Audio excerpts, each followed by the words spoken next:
लिया। वो एक जगह भी ये नहीं बताता जाकर के अपने साथियों में से, भाई ये लाया भाई उसने, फलां श्रावक ने, गृहस्थ ने ये 100 लाख रुपए की मुद्रा वाला, कितना बढ़िया, कितना चिकना, कितना अच्छा, कितना हल्का और कितना शीत आदि निवारण करने वाला है, कितना इसका स्पर्श सुखद है। एक बार भी ये नहीं कहते, कुछ नहीं, कपड़ा है, कुछ भी नहीं, कोई खास बात नहीं। और बंधुओं, अभी वो धारण किए हुए 1 दिन 2 दिन बीता था, साधु निष्प्रिय, कुछ नहीं, कोई मोह नहीं, कुछ नहीं, कपड़ा रखा था, अपने काम से चला गया। पीछे से कोई आया और उठा के ले गया। उस साधु ने देखा कर कपड़ा नहीं रहा, वो परेशान नहीं होता। अरे भाई कपड़ा था, महंगा था, अच्छा था, बढ़िया था, वो था, किसने देखा, कौन आया था, कौन गया था, वो नहीं परेशान होता। नहीं मिला, नहीं मिला, पर कपड़ा चाहिए था। वो फिर किसी गृहस्थ के अगली बार गया, भाई वस्त्र की आवश्यकता थी, उसके योग कुछ और था। उसने कहा ये महाराज ये बोरी टाट तो है इस समय, और तो कुछ है नहीं। अच्छा ये दे सकते हो? हाँ जी बिल्कुल ले जाओ। टाट ले आया और ला करके ओढ़ ली, कोई परेशानी नहीं, जरा से भी। कल मैं वो उड़ रहा था, इतना बढ़िया था, सुखद था, इतना अच्छा स्पर्श था उसका, कितना सुंदर था, देखने में कितना अच्छा लग रहा था, कुछ नहीं। आप सोच कर देखो कितनी सहजता होगी, एक बार सोच कर देखो, इतनी सहजता कि रतन कंबल मिला तो मन में कुछ ऐसा भाव नहीं आया कि वे देखो मेरे पास कितनी बढ़िया चीज है, कितना बढ़िया मिला मुझे, कितना अच्छा, कुछ एक बार भी नहीं आया। और ये बोरी मिल गई, एक बार अच्छे कर्म फूटे, बताओ, और कुछ मिला ही नहीं, बताओ क्या, एक बार भी नहीं सोचा, कुछ नहीं, इठा गई, धारण कर लिया। ऐसी सहजता इन बीच के 22 तीर्थंकरों के शासन के साधु साध्वियों में होती, इतनी सहजता। जो मिल गया ठीक, अब मोह करना, मोह है ही नहीं उन चीजों के प्रति, वस्तुओं के प्रति, कुछ मोह की बात ही नहीं, कुछ नहीं, जो मिल गया ठीक है, सहज है। बंधुओं, इस सहजता की बात को समय के साथ में जो परिवर्तन आया, जब ये युग आया, इसके लिए महावीर ने कहा कि नहीं, साधुओं में मोह भाव पैदा होगा आने वाले समय में। इसलिए सहज सादगी से पूर्ण, बिना आकर्षण वाले, यानी रंगों में तो आकर्षण होता ना, बिना आकर्षण के जो सहज वस्त्र हैं, श्वेत वस्त्र केवल वही धारण किए जाएं, और रंग बिरंगे उस तरह के ये वस्त्र धारण न किए जाए। अब यहां एक चीज बनी, इसको कहते हैं गणवेश। क्या कहते हैं? समूह का एक वेश। अब मान लो एक ने तो लाल कपड़ा ओढ़ लिया, एक ने ओढ़ लिया पीला, एक ने ओढ़ लिया हरा, गणवेश नहीं बना। लेकिन वो थे इतने अद्भुत साधु, कुछ नहीं, मतलब ही नहीं था, इस उलझन में थे ही नहीं वो कि ये कैसा ये कैसा, कुछ नहीं, सहज थे। अपने साधना से मतलब, इससे क्या मतलब है, इसका तो इतना ही मतलब है, शीत आदि निवारण, और कुछ भी नहीं। लेकिन इस काल के लिए एक जैसा वेश बनाने से गणवेश बना, और गणवेश बनने से गौतम स्वामी कहते हैं अब पहचान शुरू हुई कि वे ये साधु है, ये भी साधु है और ये भी साधु है, पहचान होती है। और ये जो पहचान है, उन्होंने कहा लोगे लिंग प्रयोजनम, यह है इसका प्रयोजन केवल पहचान है, समझे ना, इसका प्रयोजन, वेश का प्रयोजन केवल पहचान है। इस बात का उत्तर दे रहे हैं वो कि वे आप, उन्होंने कहा हमारे तो ये व्यवस्था है और तुम्हारी ये व्यवस्था भी, ये नहीं लेंगे ये लेंगे, क्या तुम कपड़ों में उलझे हुए हो, क्या तुम्हारा इसके प्रति हुआ? बोले नहीं, गणवेश है, पहचान है, ये केवल पहचान है, पंक्ति पर ध्यान दे लोगे, लोगे लोक में ये जो लिंग जो वेश है इसका प्रयोजन केवल पहचान है, ये साधु है, इतना ही है। और सुनो, थोड़ा सा लगेगा, भारी भारी सा भी लगेगा, इससे मोक्ष नहीं होती। ये मैं नहीं कह रहा, यह शास्त्र में बताया गया है। मोक्ष जो होती है वह सम्यक ज्ञान, सम्यक दर्शन, सम्यक चरित्र से मोक्ष होती है। चाहे कैसा ही परिधान हो, लाल पीला काला हो, श्वेत हो, कुछ हो, इससे मोक्ष नहीं है। मोक्ष किससे है बोलो? हाँ जी, मोक्ष उससे है। यह केवल एकमात्र पहचान के लिए बताया गया, पहचान के लिए है यह। बस एक बात पहचान दूसरों के लिए, एक बात और है अपने लिए भी है। मैं साधु हूं, मैं क्या हूं? साधु हूं। इस बात का एहसास और जागृति मेरे मन के अंदर यानी साधु में बनी रहे। इस बात का ये स्वयं के लिए है, मैं साधु हूं, मेरे लिए यह कार्य अकरणीय है, मैं साधु, मुझे नहीं करना। ये स्वयं की जागृति और दूसरे गृहस्थ और लोक में ये साधु है भाई, ये आहार भिक्षा के लिए आया है, ठीक है, ये साधु है भाई, इसको इस काम में मत जोड़, इसको इससे कुछ मतलब नहीं, इसका इससे कोई तात्पर्य नहीं, इससे कोई अर्थ नहीं है। इस बात का एहसास। अगर वेश से कुछ होता तो साधु रावण भी बना था, कुछ देर के लिए बना था, लेकिन वो सब दिखावा था, धोखा और छल था। एक संत वे रविदास, नाम सुना होगा, रविदास ने कहा, भेख लियो पे भेद न जान्यो। भेख लियो, वेश तो ले लिया, परंतु भेद नहीं जाना। किस बात का? साधु का, गृहस्थ का, सन्मार्ग का, संसार मार्ग का। भेख लियो पे भेद न जान्यो, इमृत ले विखे सो सान्यो। भेख लियो, वेश तो धारण कर लिया, वेश ले लिया, ये अमृत के समान है, विष विखय, और तुमने इसमें विकार रूपी विष लगा दिया, तुमने तो सब कुछ खराब कर दिया। ऐसे कभी मत बनो। ये लिया है तो इसकी पवित्रता भी बना करके रखो, अर्थात इसको धारण करने वाला व्यक्ति पवित्र होता है, वह पावन होता है, उसका आचरण, उसका शील और सदाचार ये सब पावन हुआ करता है। इस बात का एहसास बना रहे। थोड़ी सी बात और बताता हूं।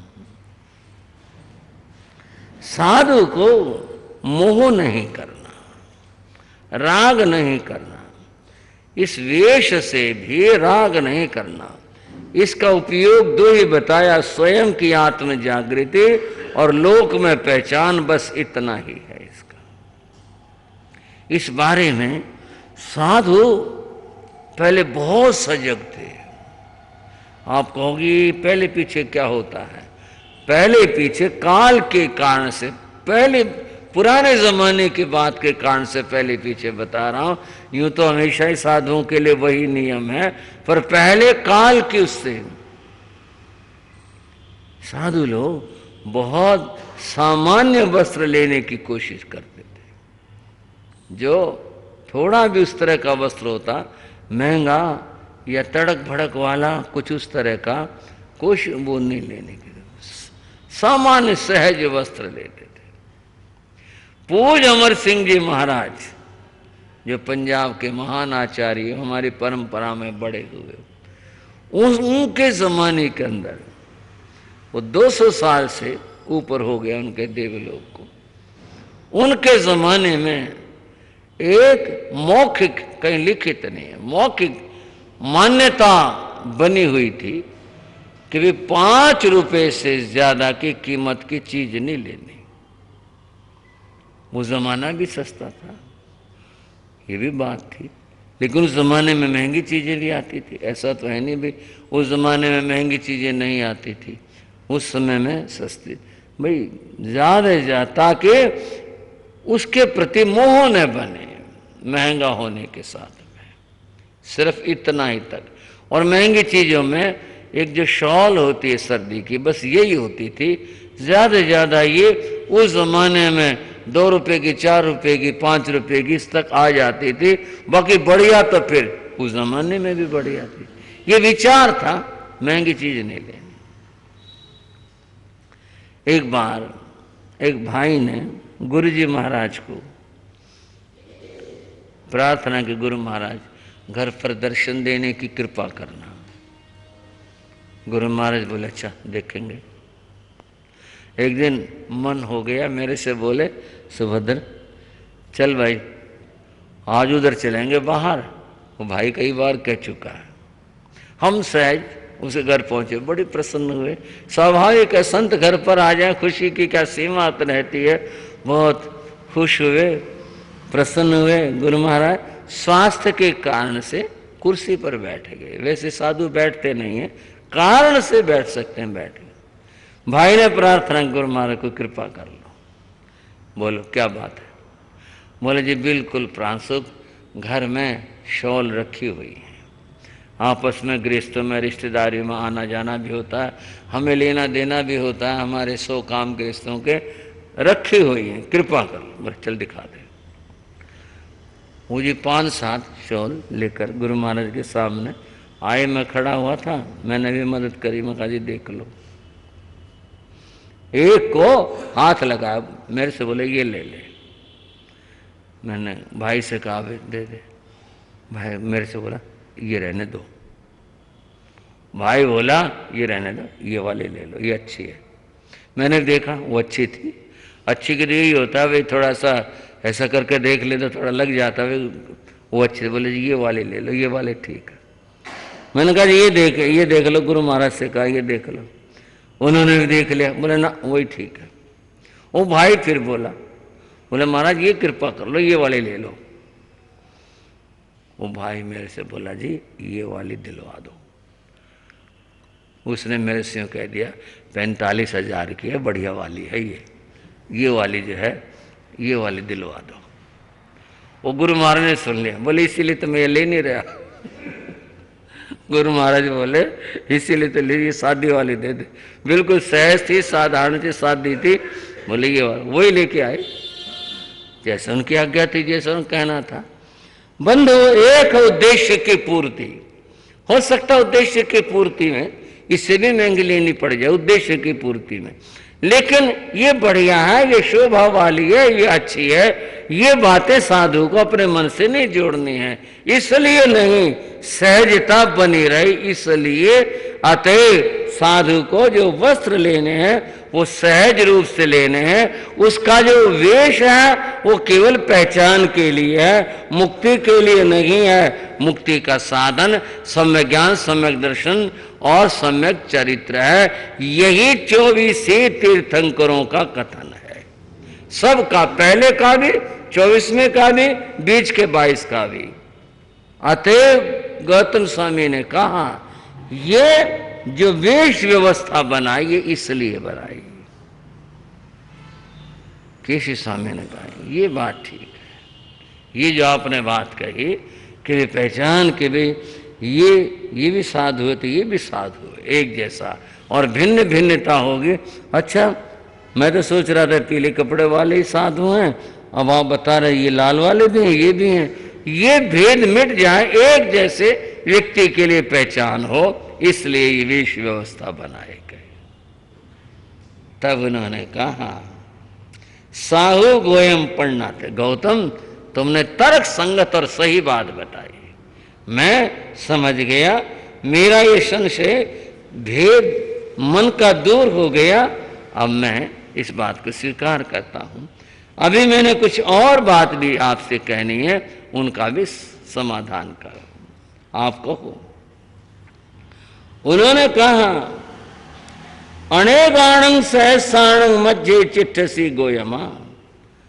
गौतम ये मैं समझाने के लिए कह रहा हूं। जंगल में व्यक्ति जाए और उस जंगल में हिंसक पशु रहते हो और जंगल से निकलना भी जरूरी है। शेर, चीते ऐसे जानवर और तरह के ऐसे जानवर रहते हो और जंगल से निकलना भी जरूरी है, तो बताओ आदमी अपनी रक्षा कैसे करे? और इस स्थिति के अंदर तुम भी हो, तुम कैसे करोगे? ये एक समझने का टुकड़ा था। अब क्या है? वो कहते हैं अणेवाणम से साणम, अनेक शत्रु हैं तुम्हारे। समझाने के लिए कहा अनेक शत्रु हैं तुम्हारे, अणेगाणम। और क्या? मज्जे चिट्ठ सी गोयमा, और तुम उनसे घिरे हुए हो शत्रुओं से। मैं ये जानना चाहता हूं तुम उन शत्रुओं से अपनी रक्षा कैसे करते हो? उन शत्रुओं से अपनी रक्षा कैसे करते हो? जैसे यही बात जंगल की, भाई आदमी से पूछे भाई शेर और चीते और ऐसे जानवरों के जंगल में से निकलना हो तो क्या करते हो? सबके अपने अपने उपाय हैं। गुरु महाराज योगीराज जी एक बार पहाड़ी प्रदेश में गए थे, तो भाई भी थे दो, साथ में संत थे। एक जंगल का वो मिला व्यक्ति, लकड़ियां चुगने वाला, उसने सहज ही बस नमस्कार किया। बोला ये महात्मा लोगों कहाँ चले हो? बोले भाई वहाँ जाएंगे। बोले रास्ता तो आपने गलत ले लिया। इसमें कई बार जो है वो मिल जाता है, शेर वगैरह, दुर्घटना हो जाती है।